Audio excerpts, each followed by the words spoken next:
चलिए आज अनुगमन वेग, श्रांतिकाल और विद्युत क्षेत्र की तीव्रता में संबंध को समझते हैं।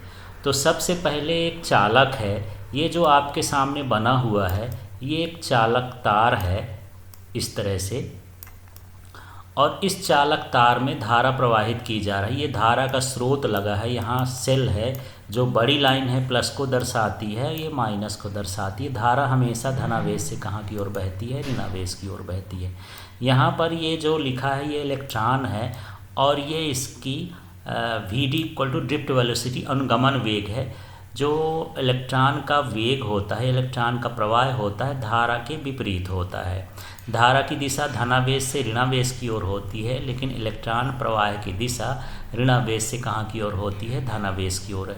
और इसमें ये लगाया गया विद्युत क्षेत्र है, ये चालक की लंबाई है और ये चालक के परिच्छेद का क्षेत्रफल है। ये वाला हिस्सा चालक के परिच्छेद का क्षेत्रफल कहलाता है। अब ये जो चित्र में हम देख रहे हैं उसी चीज़ को हमको लिखना है। माना किसी चालक की लंबाई L है, तो यहाँ पर ये चालक की लंबाई L हो गई।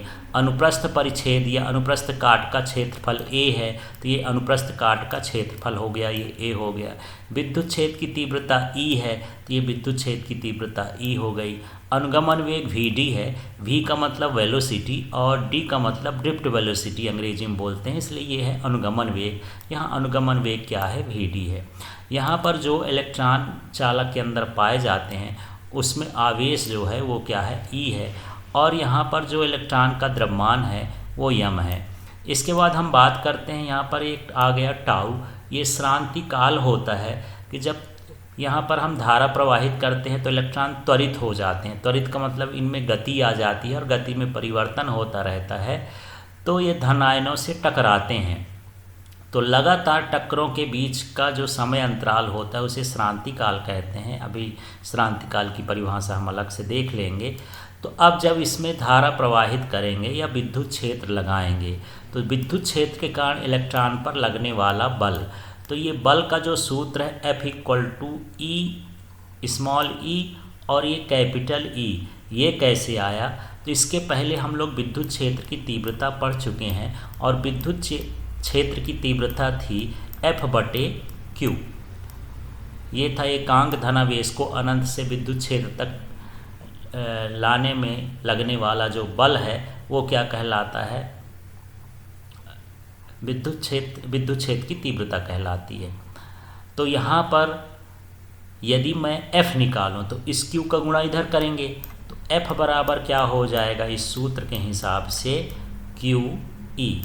तो यहाँ पर जो Q है आवेश है और आवेश का रोल कौन कर रहा है, इलेक्ट्रॉन, इसलिए सूत्र बन गया E। तो यहाँ पर E का मतलब ये हो गया आवेश और इस E का मतलब हो गया विद्युत क्षेत्र की तीव्रता, और इस सूत्र से ये आ जाएगा। इस तरह से यहाँ पर हमको विद्युत क्षेत्र की तीव्रता निकाल देना है और उस पर इलेक्ट्रॉन पर लगने वाला बल हो गया।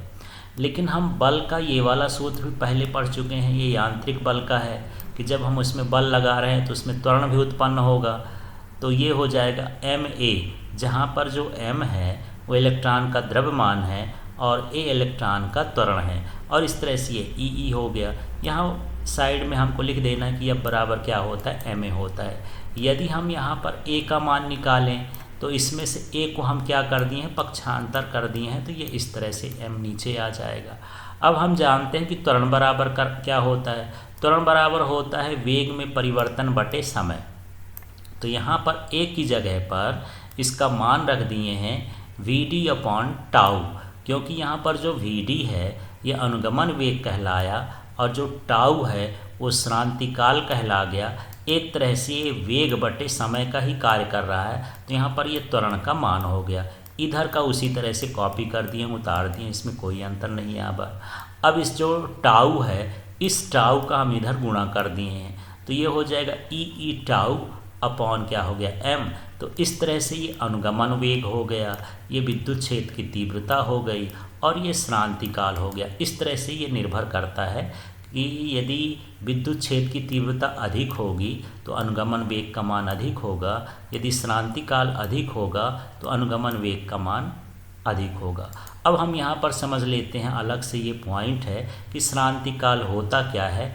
धातु के अंदर इलेक्ट्रॉन और धन आयनों के बीच दो लगातार टक्करों के समय अंतराल को श्रांति काल कहते हैं। तो जैसे यहाँ पर इलेक्ट्रॉन जब आगे की ओर भागते हैं तो जो धन आयन है या उनके इलेक्ट्रॉन के छोड़ने की जगह खाली स्थान है वहाँ पर ये टक्कर करते हैं। तो दो लगातार टक्करों के बीच का जो समय अंतराल होता है उसे क्या कहा जाता है? श्रांति काल कहा जाता है। Thank you.